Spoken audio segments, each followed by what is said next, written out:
فرض کیجئے کہ آپ نہایت پرسکون کمرے میں اپنے بیڈ پر لیٹے ہوئے ہیں، آپ کو نیند آ جاتی ہے اور آپ خواب میں دیکھتے ہیں کہ آپ نے کوئی جرم کیا ہے،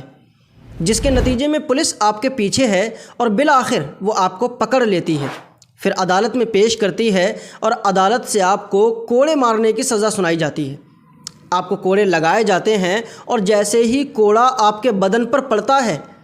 آپ چیخنا چاہتے ہیں لیکن آواز گلے میں اٹک کر رہ جاتی ہے، لیکن جب تکلیف زیادہ بڑھتی ہے تو ایک چیخ بلند ہوتی ہے اور آپ کی آنکھ کھل جاتی ہے۔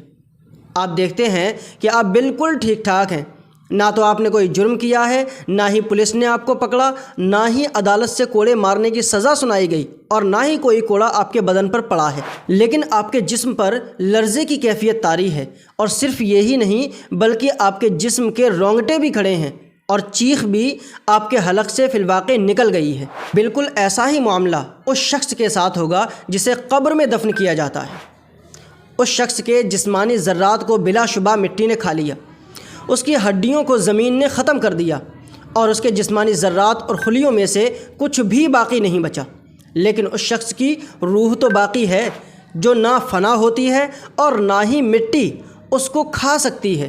گویا انسانی جسم کا شعور اس کے جسم کی وجہ سے نہیں بلکہ اس کی روح کی وجہ سے قائم رہتا ہے، لہٰذا انسانی جسم کے گل سڑ جانے کے باوجود اس کی حقیقی شخصیت، ذاتی شعور اور اس کا احساس اپنی جگہ موجود رہتا ہے، اور عالم برزخ میں اس کے بدن پر سزا اور جزا کا جو عمل ہوتا ہے وہ اس کے ظاہری جسم اور مادی خلیوں پر نہیں بلکہ اس کی حقیقت اور اصلی شخصیت پر ہوتا ہے، جو روح کی وجہ سے مثالی جسم کی صورت میں موجود رہتی ہے۔ اسی طرح اگر جسم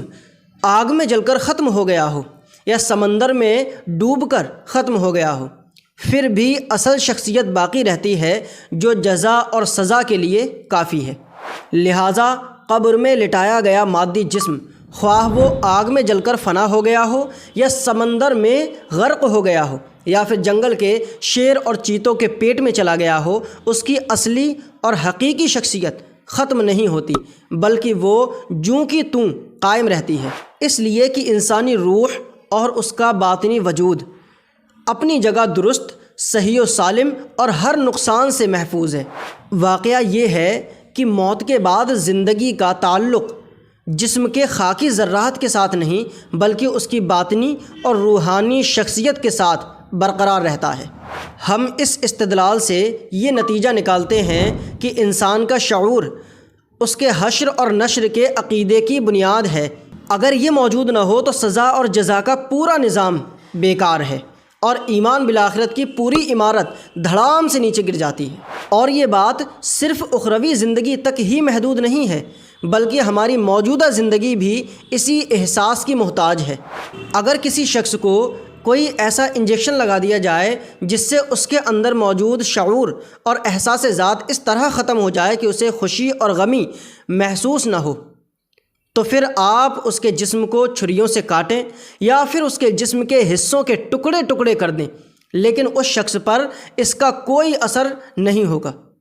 کبھی آپ نے سوچا کہ ایسا کیوں ہوتا ہے کہ پوسٹ مارٹم کے دوران کاٹنے کے باوجود تکلیف اور اذیت محسوس نہیں ہوتی؟ اس کی فقط وجہ یہ ہے کہ جسم تو موجود ہے لیکن اس جسم کے اندر وہ شعور موجود نہیں ہے جس سے اس تکلیف کا احساس ہوتا ہے، اس اذیت کو محسوس کیا جاتا ہے۔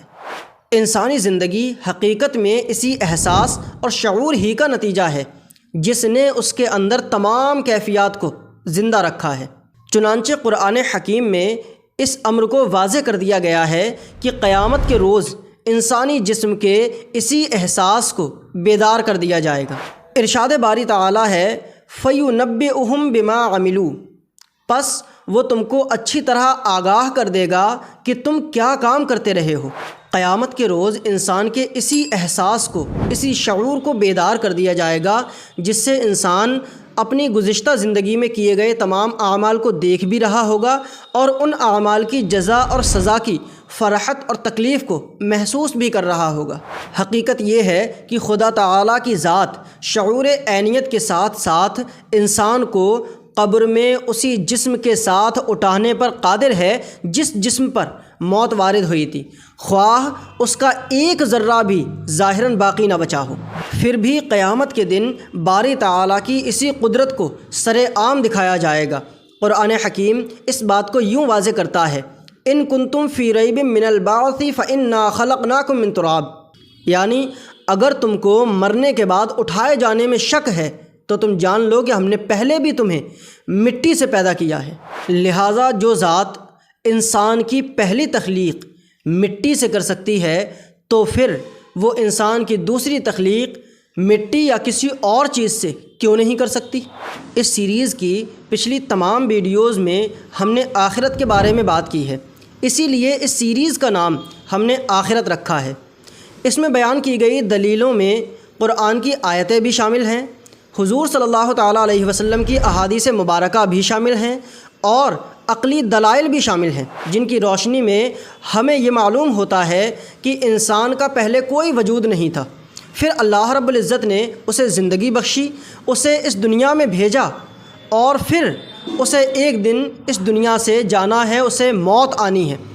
اور اس کے بعد اسے عالم برزخ میں رکھا جائے گا، پھر قیامت قائم ہوگی اور قیامت کے بعد انسانوں کو دوبارہ اٹھایا جائے گا اور اللہ رب العزت کی بارگاہ میں حاضر کیا جائے گا، جہاں انہیں احساس ہوگا کہ ہم پچھلی اپنی گزشتہ زندگی میں فلاں فلاں کام کر کے یہاں پہنچے ہیں۔ پھر ان کے تمام اعمال کا حساب لیا جائے گا اور ان کے اعمال کے مطابق انہیں جزا یا سزا دی جائے گی۔ خبردار ہو جائیں وہ لوگ جو یہ گمان کرتے ہیں کہ ہم تو مر کر مٹی میں مل جائیں گے یا ہم آگ میں جل کر ختم ہو جائیں گے۔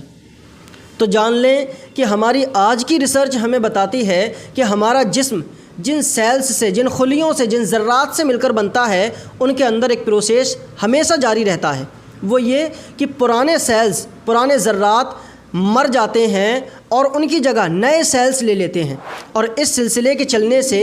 ہمارا جسم 7 سال کے اندر مکمل طور پر تبدیل ہو جاتا ہے، بدل جاتا ہے، یعنی پرانے جسم کی جگہ نیا جسم آ جاتا ہے۔ اب مثال کے طور پر سمجھ لیں کہ اگر کوئی شخص 70 سال کی عمر کو پہنچ گیا ہے تو اس کا جسم اس کی زندگی میں 10 مرتبہ تبدیل ہو چکا ہے، تو وہ پروردگار عالم، وہ اللہ تعالیٰ جس نے آپ کی زندگی میں آپ کے زندہ رہتے ہوئے آپ کے جسم کو تبدیل کر دیا اور کئی مرتبہ تبدیل کر دیا،